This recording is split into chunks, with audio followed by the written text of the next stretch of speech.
রাধে রাধে বন্ধুরা, কেমন আছো সবাই? আশা করি সকলেই ভালো আছো। আজ আমি একটি দারুণ উপকারী শাকের রেসিপি নিয়ে চলে এসেছি। এই শাকটা কি বলুন তো? এই শাকটা হচ্ছে ব্রাহ্মী শাক। এই ব্রাহ্মী শাকে আজকে আলু দিয়ে আমি ভাজা করব। তো ব্রাহ্মী শাক মানেই বড় থেকে ছোট সকলকারই উপকার। এটা হচ্ছে বুদ্ধির বিকাশ। তো শাকটা তো আমি ধুয়ে পরিষ্কার করে নিয়েছি। এবার একটা আলু কেটে নিচ্ছি। তো এইখানে আমি আলু একটা কেটে নিয়েছি, আর এখানে শাকটাও দেখুন আমি কেটে নিয়েছি।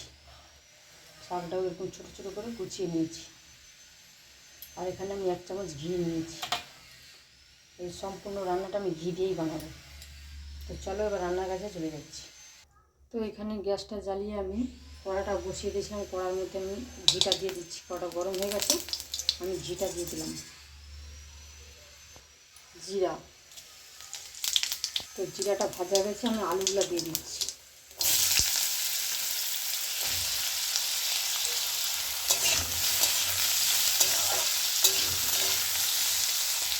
একটু ঢাকনা দিয়ে দিচ্ছি।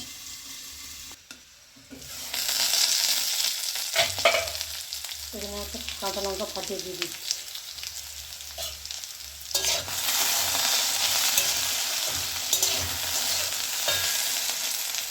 তো দিয়ে দিচ্ছি পরিমাণ মতো নুন আর হলুদ।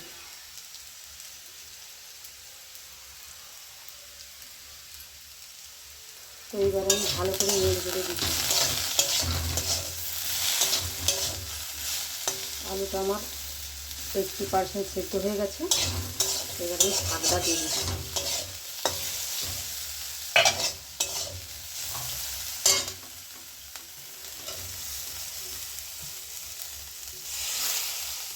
শাকটা দিয়েও আমি ভালো করে নেড়ে চেড়ে দিচ্ছি।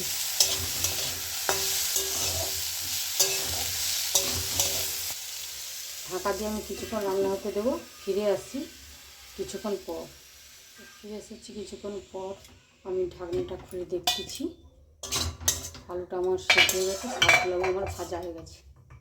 এইবার আমি নামিয়ে নিচ্ছি। তো এইটা পাটে করে আমি নামিয়ে নিয়েছি। গরম ভাতে প্রথম পাতে আমি এটা আমার ছেলেকে দেবো, খাবে। তো আপনাদের বাচ্চারা যদি এমনি শাকটা খেতে না চায়, এরকম আলু দিয়ে ভাজা করে দিবেন, তাহলে ওরা মজা করে খাবে। কারণ এই শাকটা একটু কষাটি লাগে, তো তাই অনেকে খেতে চায় না। তো এইভাবে আপনারা বানিয়ে দিবেন, বাচ্চারা মজা করে খাবে। তো আমার এই রান্নাটা যদি ভালো লাগে, আমার চ্যানেলটি সাবস্ক্রাইব করে আমার পাশে থাকবেন।